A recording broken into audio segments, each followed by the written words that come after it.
Magandang araw! Sama-sama tayong matuto sa Teacher Sal Learning Resource Channel. Revised K-12 Curriculum, Filipino 3, Quarter 2, Week 6. Para sa unang araw, pagbibigay ng 5 mahalagang detalye.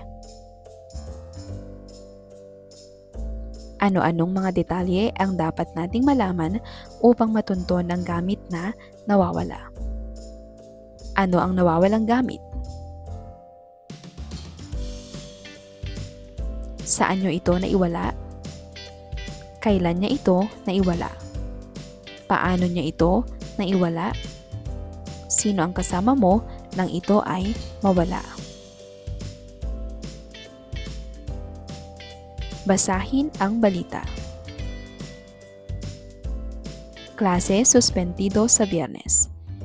Sinuspinde ng kalihim ng edukasyon ang face-to-face na klase ng mga ilang lugar sa lalawigan ng Pangasinan nitong Biyernes, Marso 14, 2025 dahil sa inaasahang matinding init ng panahon. Ang mga lugar na walang face-to-face na klase sa lahat ng antas ng pampubliko at pribadong paaralan ay ang sumusunod. Dagupan City, Pangasinan. Manawag, Pangasinan. Mangaldan, Pangasinan. Urdaneta City, Pangasinan. Ano ang tungkol sa nabasa ninyong balita? Sino ang nagsuspinde? Ano-ano ang mga lugar na masususpinde ang klase? Kailan masususpinde ang klase? Bakit masususpinde ang klase sa mga lugar na ito? Basahin ang mga pangungusap. Ibigay ang kahulugan ng nakasalangguhit na salita. Dahil sa mataas na temperatura, nagpahinga ang mga magkakaibigan sa ilalim ng puno ng mangga.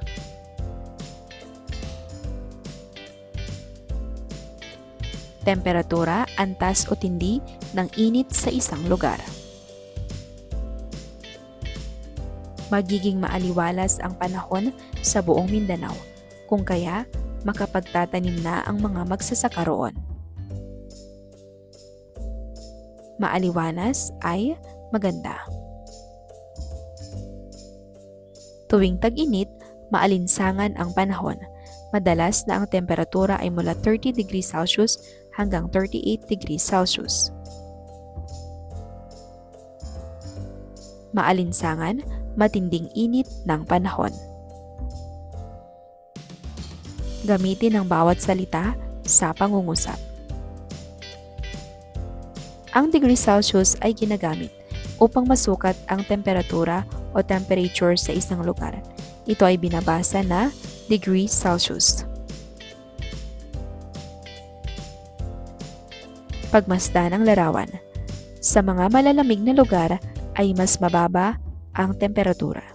Halimbawa, sa Baguio, ang temperatura ay mula 18 degrees Celsius hanggang 21 degrees Celsius. Ano-anong impormasyon ang mayroon sa isang ulat panahon?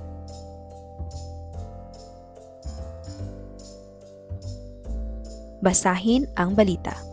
Ngayong araw, magkakaroon ng maulap na kalangitan sa malaking bahagi ng Luzon, kasama na ang Metro Manila.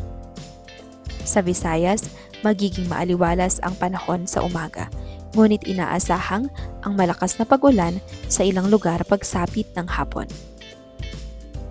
Wala na bang nakikitang masamang panahon sa loob at labas ng bansa sa mga susunod na araw?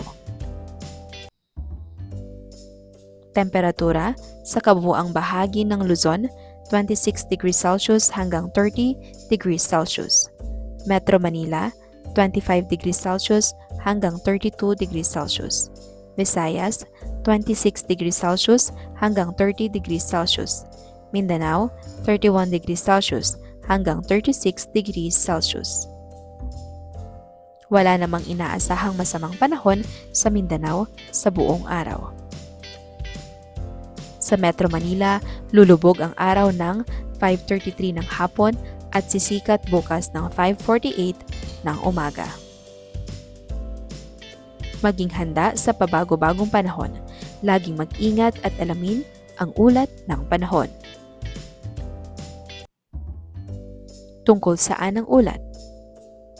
Ano ang mga impormasyon sa ulat?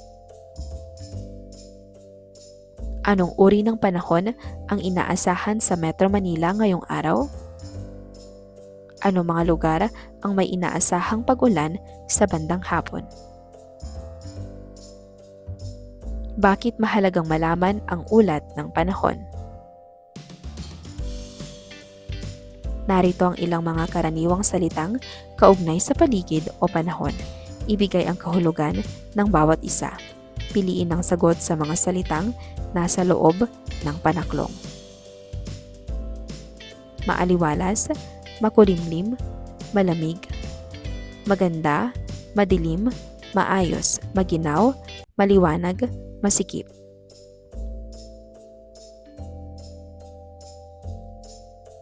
Ang mga salitang ito ay magkasing kahulugan. Maaliwalas, maganda, maayos. Makulimlim, madilim. Malamig, maginaw. Ang panahon ay maaliwalas kaninang umaga, ngunit pagdating ng hapon ay biglang naging makulimlim at bumuhos ang malakas na ulan. Ano ang dalawang salitang magkasing kahulugan? Paano isinulat ang pangungusap? Anong uri ng pangungusap ito? Bakit mo sinasabing tambalang pangungusap? Ano ang inyong magiging pananda upang madali mong masabi na ang pangungusap ay tambalan? Magbigay na pangungusap na tambalan tungkol sa karanasan, kaugnay ng isang pangyayaring pangkalikasan. Halimbawa, ako ay nagmadaling umuwi sapagkat unti-unti nang bumabagsak ang malakas na ulan. Dumako na tayo sa pangkatang gawain, pangkat bilang isa. Basahin ang sumusunod na balita at sagutin ang mga tanong tungkol dito. Ulat panahon. Maulan at mahangin ang panahon sa lalawigan ng Albay ngayong umaga dahil sa habagat. Umabot sa 20 kilometro kada oras ang bilis ng hangin. Ang temperatura ay nasa 24 degrees Celsius. Inaasahang magpapatuloy ang pag-ulan hanggang sa hapon at posibleng magkaroon ng pagbaha sa mabababang lugar. Nakaalerto na ang lokal na pamahalaan at nagbigay na ng babala sa mga residente na nasa peligro zone.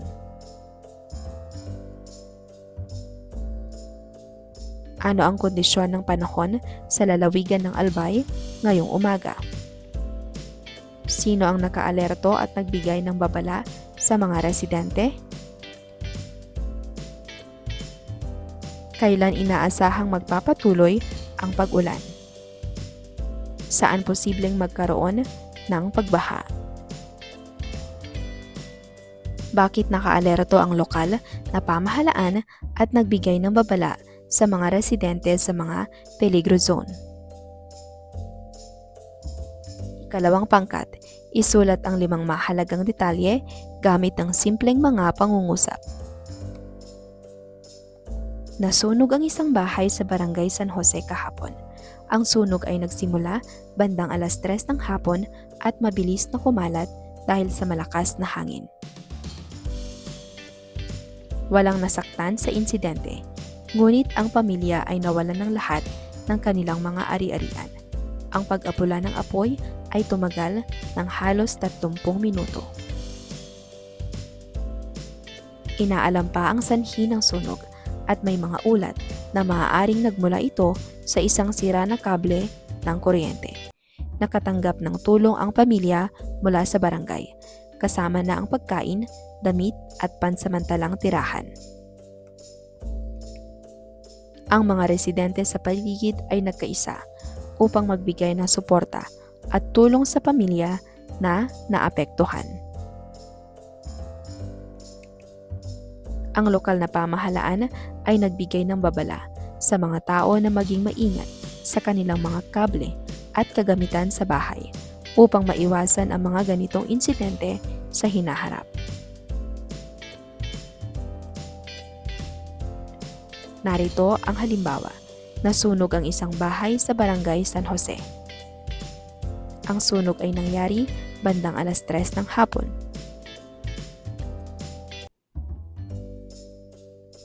Puna ng bilang 3, 4 at 5.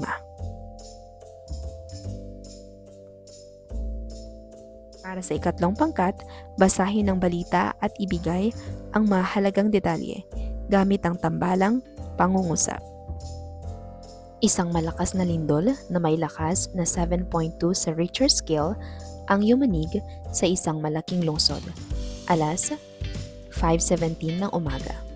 Maraming gusali ang gumuho, partikular na ang mga matatandang gusali na hindi sumunod sa building code, at maraming tao ang nasugatan, kabilang ang mga bata na nasa paaralan pa noon.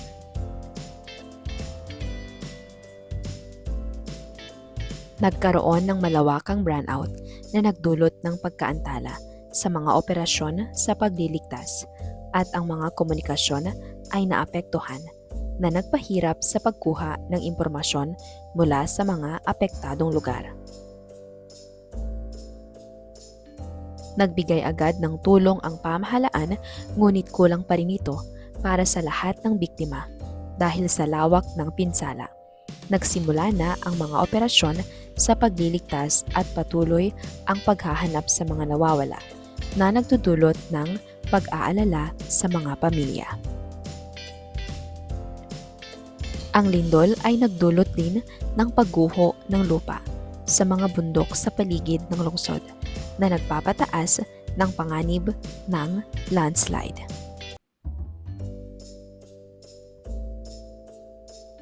Ano? Isang malakas na lindol ang yumanig sa lungsod at maraming gusali ang gumuho dahil sa lakas nito. Sino? Maraming tao ang nasugatan dahil sa lindol, at kabilang dito ang mga bata na nasa paaralan noong mangyari ang lindol. Kailan? Ang lindol ay naganap alas 5:17 ng umaga. Kaya maraming tao ang nasa kanilang mga tahanan o naglalakad pa lamang papunta sa kanilang mga trabaho o paaralan. Paano natin matutukoy ang 5 mahalagang detalye sa balita? Sino? Sino ang mga taong sangkot sa balita? Sino ang mga biktima? Suspek, saksi o iba pang mahalagang personalidad? Ano? Ano ang nangyari? Ano ang pangunahing pangyayari o isyu na tinatalakay sa balita? Ang mga detalye ng mga pangyayari. Kailan? Kailan naganap ang pangyayari? Mahalaga ang tiyak na petsa at oras para sa konteksto ng balita. Saan? Saan naganap ang pangyayari? Ang lokasyon ay mahalaga para maunawaan ang konteksto at saklaw ng balita. Ano ang mga dahilan o motibo? Ito ay maaaring mahirap matukoy minsan, ngunit mahalaga para sa mas malalim na pag-unawa. Paano natin mapapanatili ang ating kaligtasan sa gitna ng mga sakuna at kalamidad? Basahin ang balita, sagutin ang mga sumusunod na tanong tungkol dito. Patuloy na mararanasan ang maalinsangang panahon. Ang mga eksperto ay nagbabala ukol sa posibleng epekto nito sa kalusugan ng mga tao. Kabilang dito ang panganib ng heat stroke, dehydration at pagkapagod. Pinapayuhan ang lahat na uminom ng sapat na tubig at iwasan ang labis na pagbilad sa araw. Ano ang pangunahing paksa ng balita? Sino ang mga eksperto na nagbabala tungkol sa maalinsangang panahon? Kailan mararanasan ang maalinsangang panahon? Saan sa Pilipinas mararanasan ang maalinsangang panahon?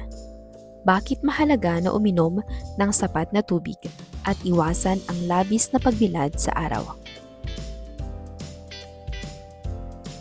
Iguhit ang lagay ng panahon na ibig mo at isulat ang mga detalye tungkol sa lagay ng panahon na nais mo.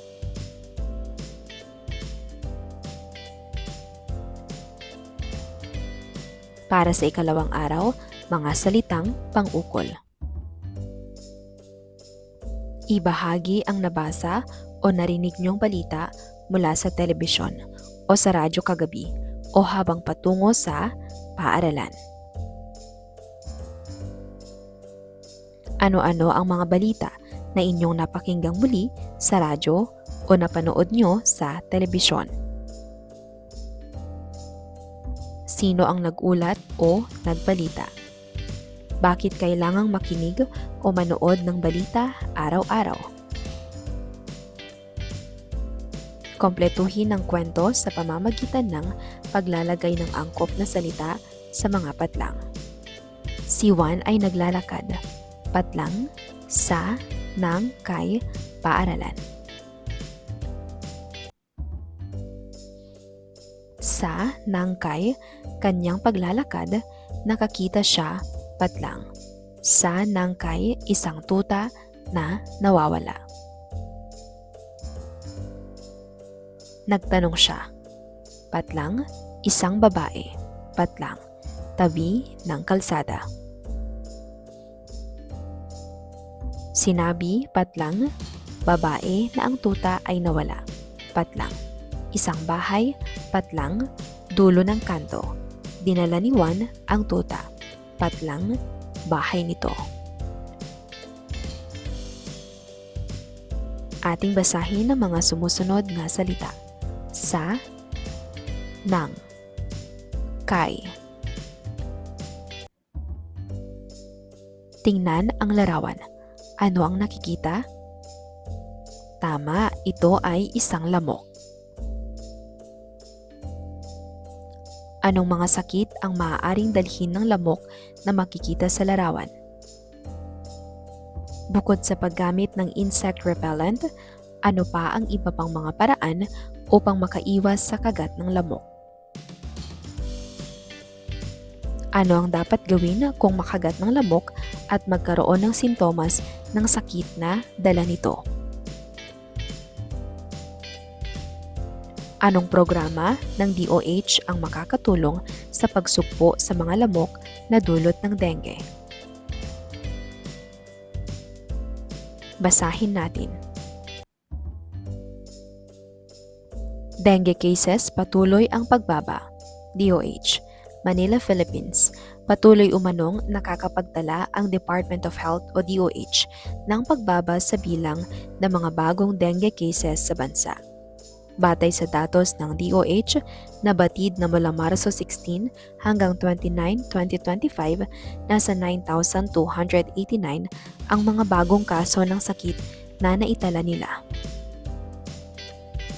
Ayon sa DOH, mas mababa ito ng 23% kumpara sa 12,050 na naitala mula Marso 2 hanggang 15, 2025. Samantala, nasa 0.36% naman ang case fatality rate o CFR o halos 4 sa bawat 1,000 kaso ng dengue ang namamatay. Anang DOH, ang pagbaba ng bagong kaso sa pagsasagawa ay bunsod na rin ng mas pinaigting na vector control sa mga komunidad. Kasama rito ang simpleng pagtaob, taktak, tuyo, takip, ang pag-aalis, paglilinis, pagpapatuyo at pagtatakip ng mga lalagyang maaaring pamugaran ng lamok. Inuugnay rin ng DOH ang mababang CFR sa mas maagang pagkonsulta ng mga pasyente, base na rin sa health education program ng ahensya tungkol sa mga sintomas na dapat bantayan. Mabilis rin ang pagbibigay ng medical na atensyon sa mga pasyente na dumudulog sa dengue fast lanes ng DOH hospitals para maiwasan ang mas malalang komplikasyon ng dengue. Ayon sa datos ng DOH, ano ang porsyento ng pagbaba ng mga bagong kaso ng dengue mula Marso 2 hanggang Marso 29, 2025? Maghanap ng specific na numero mula sa text. Tungkol saan ang pinaigting na vector control na isinagawa ng DOH para sa pagbaba ng kaso ng dengue. Nag-uusisa sa mga specific na paraan ng vector control. Para saan ang programang ito? Taob, taktak, tuyo, takip, ayon sa balita. Naghahanap ng layunin ng programang ito. Ayon sa DOH, ano ang kaugnayan ng mas maagang pagkonsulta ng mga pasyente sa mababang case fatality rate o CFR? Nag-iimbestiga sa dahilan ng mababang CFR. Tungkol sa anong aspeto ng pagtugon sa dengue ang dengue fast lanes ng DOH hospitals? Para sa ano ang mga ito? Nag-uusisa sa layunin at function ng dengue fast lanes. Basahin ang mga sumusunod na pangungusap. Ayon sa ulat ng DOH, patuloy na bumababa ang bilang ng mga kaso ng dengue sa bansa. At para sa marami, ito ay isang magandang senyales ng tagumpay ng mga programang pangkalusugan. Mas mababa ang bilang ng mga kaso ng dengue mula Marso 16 to 29 kumpara sa Marso 2 hanggang 15 ayon sa DOH, at ang pagbabawas na ito ay isang malaking hakbang tungkol sa pagsukpo sa sakit.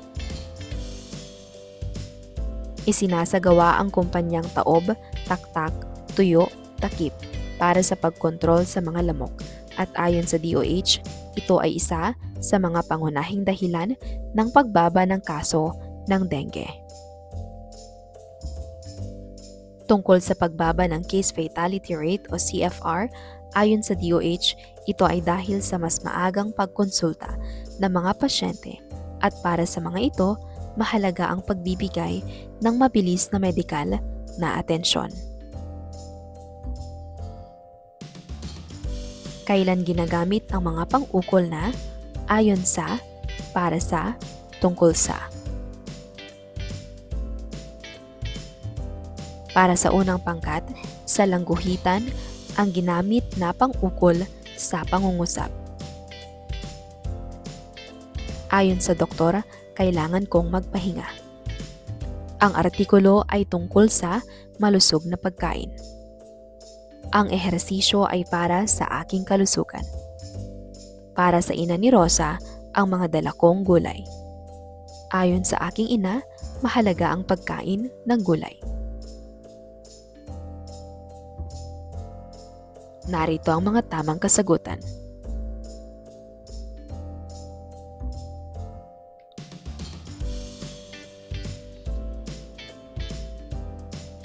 Para sa ikalawang pangkat, punan ng wastong pang-ukol.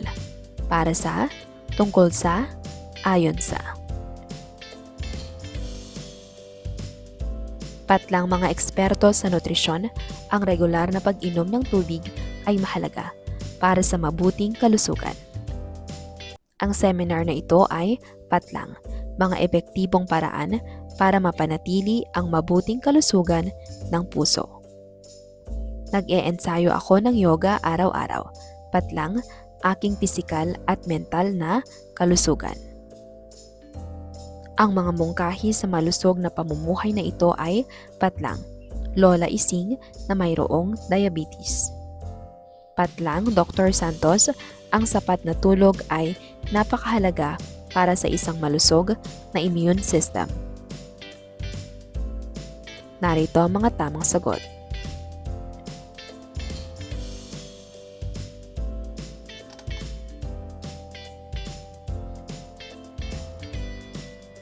Para sa ikatlong pangkat, sumulat ng 5 pangungusap na ginagamitan ng mga pang-ukol na ayon sa, para sa, tungkol sa.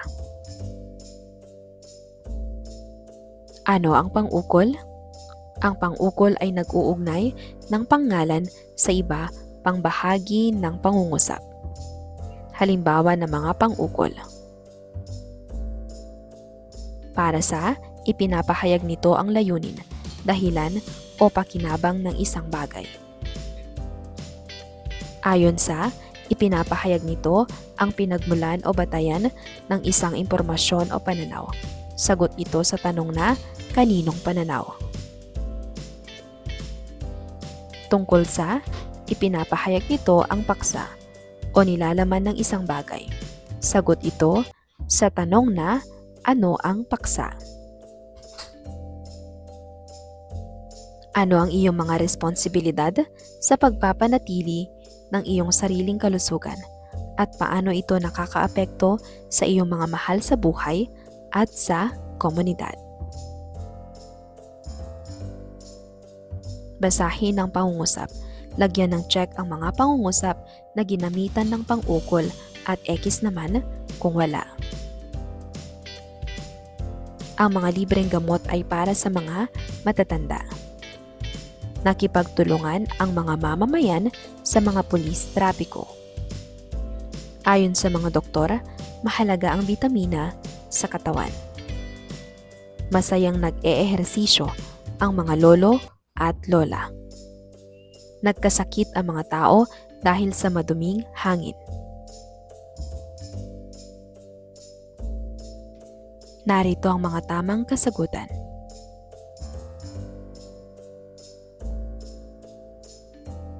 Lagyan ng angkop na pang-ukol ang patlang. Para sa, ayon sa, tungkol sa. Patlang, payo ng mga eksperto sa nutrisyon, mahalagang balanseng pagkain. Patlang, isang malusog na pangangatawan. Patlang, mga pag-aaral. Ang regular na ehersisyo ay may malaking epekto. Patlang, pagpapalakas ng puso at pagpapabuti ng kalusugan. Patlang, pagpapanatili ng mabuting kalusugan. Mahalaga ang pagsunod sa mga rekomendasyon ng mga doktor at iba pang eksperto. Patlang, pag-iwas sa mga sakit. Ang pagkonsulta sa mga eksperto sa kalusugan ay isang mahalagang hakbang. Patlang, pagkamit ng isang malusog na pamumuhay. Patlang, mga ito ang pag-aalaga sa sarili ay isang responsibilidad. Ang pagsusuot ng face mask at ang pagsunod sa physical distancing ay mga hakbang na iminumungkahi ng mga eksperto. Patlang, kaligtasan mula sa sakit. Patlang, mga ito. Mahalaga ang pagtutulungan ng bawat isa. Patlang, pagsugpo sa pagkalat ng sakit. Narito ang mga susing sagot.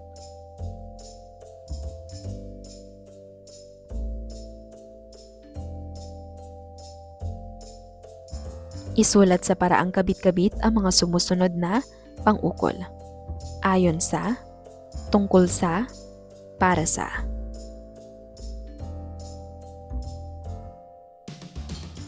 Para sa ikatlong araw, pagtukoy sa suliranin at solusyon. Ano ang kailangan gawin upang mapanatiling malusog ang ating mga katawan ayon sa mga eksperto?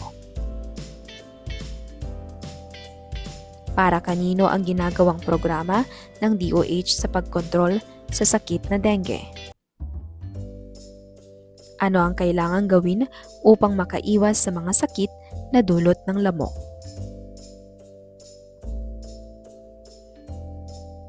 Ano ang napapansin sa larawan? Ano ang sanhi ng napakaraming basura? Ano kaya ang maidudulot nito sa ating kapaligiran, sa ating kalusugan? Ibigay ang kahulugan ng salitang nasa lungguhitan sa pamamagitan ng pagkumpleto sa puwang. Ang polusyon ay tumutukoy sa pagiging sobrang dumi ng kapaligiran. Ang mga patapong bagay tulad ng mga bote, lata at sandok ay maaaring idaan sa proseso ng pagre-recycle. Pinapayuhan ang mga residente ng barangay na makiisa sa programa kontra polusyon. Ang polusyon ay malaking epekto sa kalusugan ng mga residente, lalo na ang mga bata. Ano ang pangunahing suliranin ng Barangay San Isidro? Bakit naging problema ang basura sa Barangay San Isidro? Paano nila ito sinolusyonan? Isa sa mga pangunahing suliranin ng Barangay San Isidro ay ang mga nakakalat na basura sa kalye. Maraming tao ang hindi nagtatapon ng basura sa tamang lugar. Kulang din ang mga basurahan. Dahil dito, ang tambak na basura ay nagdudulot ng polusyon sa hangin at tubig sa barangay na nakasasama sa kalusugan. Upang masolusyonan ito, nagbigay ng impormasyon ang barangay ukol sa tamang pagtatapon at pagre-recycle ng basura. Naglagay din sila ng mga basurahan sa mga daan upang mapanatili ang kalinisan ng paligid. Ano ang pangunahing suliranin ng Barangay San Isidro? Ano ang dahilan o sanhi ng kanilang suliranin? Ano ang epekto nito sa kapaligiran at kalusugan? Ano ang kanilang ginawa upang masolusyonan ito?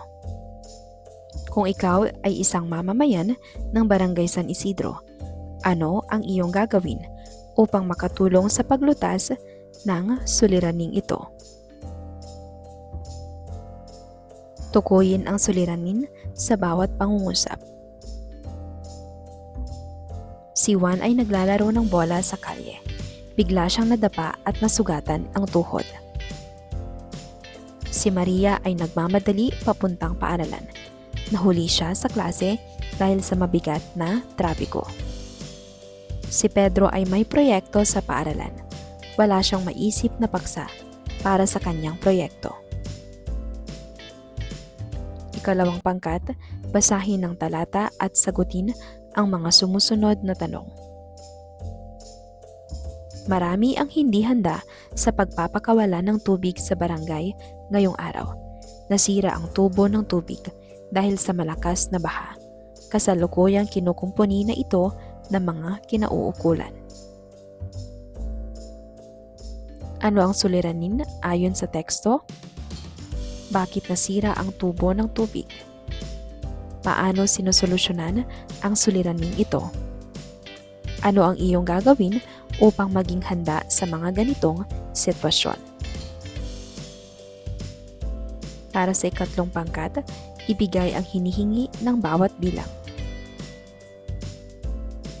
Marami ring estudyante ang hindi nakakapag-aral ng mabuti dahil sa problema sa pamilya. Ito ay suliranin. Dahil sa malakas na bagyo, maraming bahay ang nasira. Suliranin. Marami ring residente ang nagkakasakit dahil sa pag-inom ng maruming tubig. Ito ay suliranin. Maraming estudyante ang hindi nakakapag-aral ng mabuti dahil sa gutom. Ito ay suliranin. Maraming basura sa paligid ng paaralan. Ang mga estudyante ay nagtatapon ng basura kahit saan-saan. Ibigay ang solusyon. Basahin ang sumusunod na teksto. Sagutin ang mga tanong tungkol dito. Maraming mga bata ang nagkalat sa lansangan. Napapabayaan sila ng kanilang mga magulang. Dahil dito, maaari silang maaksidente sa daan. Ayon sa mga kinauukulan ay papatawan ng kaukulang parusa ang mga magulang na nagpapabaya sa kanilang mga anak. Ano ang suliranin ayon sa teksto? Ano ang dahilan ng suliranin? Ano ang maaaring epekto nito sa mga bata? Sino ang mapipigyan ng kaukulang parusa dahil sa pagpapabaya? Ano ang dapat gawin ng mga magulang upang hindi magkakaroon ng suliraning gaya nito? Bakit mahalaga ang malinis na hangin at tubig? Bilugan ng suliranin at ikahon ang solusyon sa bawat pangungusap. Dahil sa pagdami ng kaso ng dengue, naglinis ng paligid ang mga residente ng pamayanan. Ipinagbabawal na ang paggamit ng mga plastic bag dahil sa patuloy na pagdami ng mga basurang plastic na nagkalat sa paligid. Maraming nagkasakit sa baga dahil sa usok mula sa pabrika, kaya pinasara ng alkalde ang operasyon nito. Nabaha ang buong barangay San Pedro sa nakaraang bagyo, kaya naisipan ng punong barangay na linisin ang mga kanal. Maraming kabahayan ang nawawalan ng gamit, kaya nagroronda ang mga tanod. Narito ang suliranin at solusyon para sa bawat pangungusap.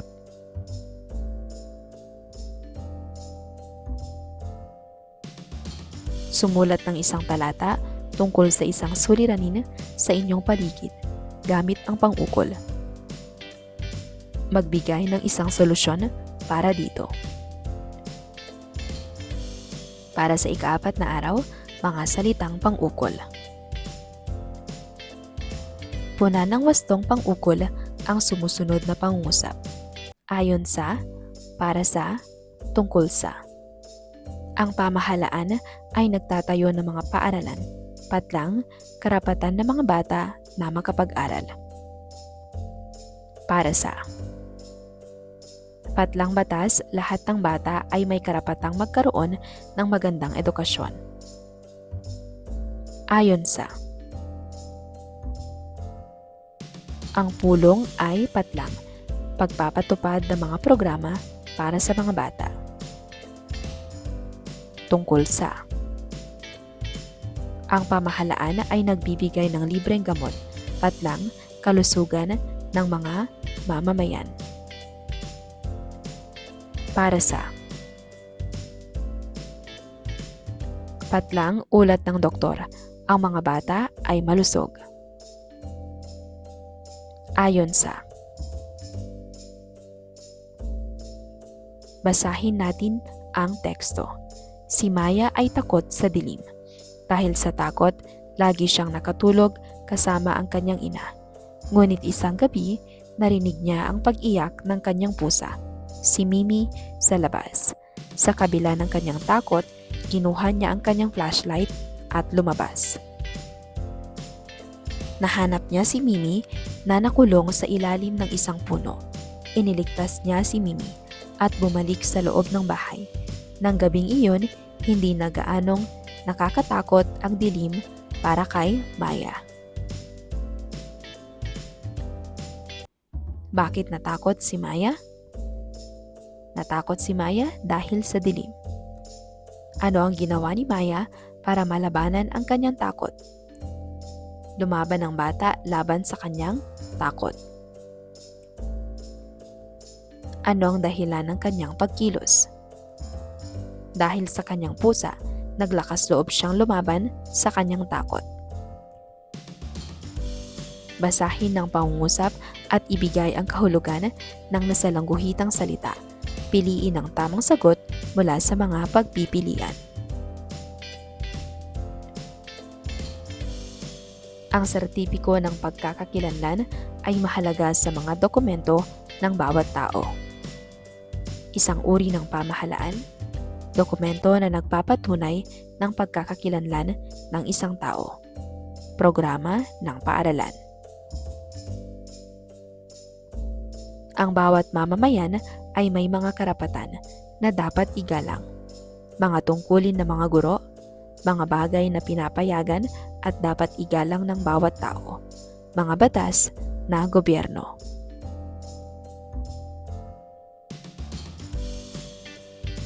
Ang pagpapatala sa paaralan ay nagsimula na sa buwan ng Hunyo. Pagsusuri ng mga estudyante. Proseso ng pagkuha ng pangalan ng mga estudyante sa paaralan. Pagsasanay ng mga guro. Ang barangay ay nagbibigay ng mga serbisyo para sa mga tao sa kanilang komunidad. Mga gawain o tulong na inaalok sa mga mamamayan. Mga batas na ipinapatupad ng barangay. Mga programa para sa mga bata.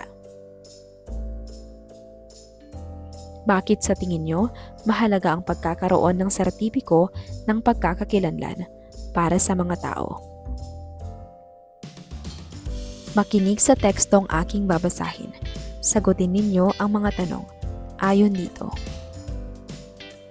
Ang sertipiko ng pagkakakilanlan o birth certificate ay kailangan sa pagpapatala sa paaralan o pag-a-apply sa trabaho, ngunit marami pa ring mamamayan ang wala nito.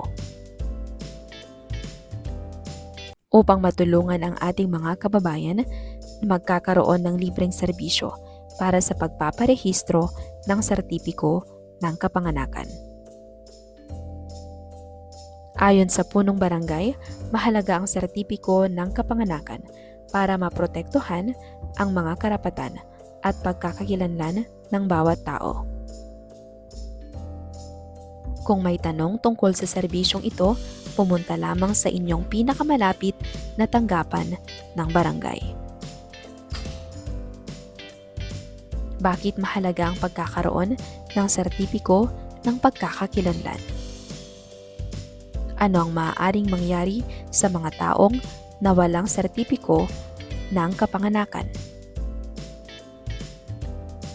Ano ang dapat gawin ng mga mamamayan na walang sertipiko ng kapanganakan? Bakit may libreng serbisyo para sa pagpaparehistro ng sertipiko ng kapanganakan?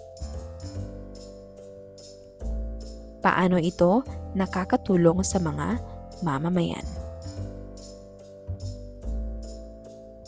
Pang-ukol, ginagamit ang dahil sa kung ito ay tumutukoy sa rason o dahilan. Ginagamit ang laban sa kung ito ay hindi sumasang-ayon. Ginagamit ang batay sa kung ito ay tumutukoy sa pinagbabasehan. Gumawa ng maikling talata tungkol sa ibinigay na paksa. Gamitin ang mga pang-ukol at ilahad sa klase sa pamamagitan ng dialogo. Pangkat-1 at 2, pagtulong sa nasalanta ng bagyo.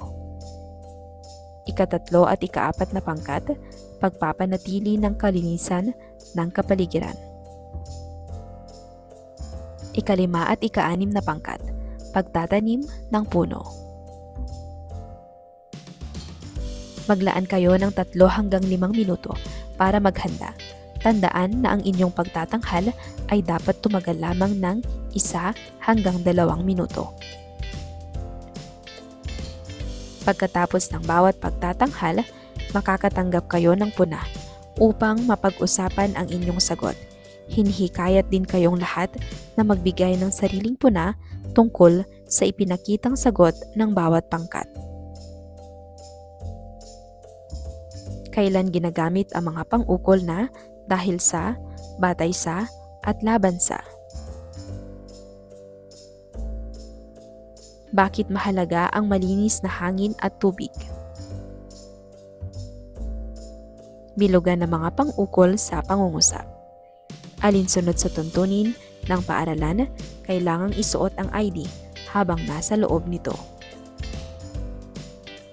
Ang nagaganap na pagsasanay sa pagtatahi ng damit ay para sa mga magulang na nais maghanap buhay. Dahil sa tulong ng mga opisyal sa barangay, madali naming naayos ang bakod naming natumba. Laban sa batas trapiko ang paglakad sa kalsada kung saan-saan. Batay sa aking kaalaman, bawal ang papasok sa airport kung hindi ka nakasapatos. Lagyan ng angkop na pang-ukol ang mga patlang. Gumawa tayo ng mga bagay na patlang, mga alituntunin ng pamayanan. Ang parangal ay patlang, mga tapat na naglilingkod sa bayan. Patlang sa balita, maraming kabataan ang nakisali sa Oplan Linis.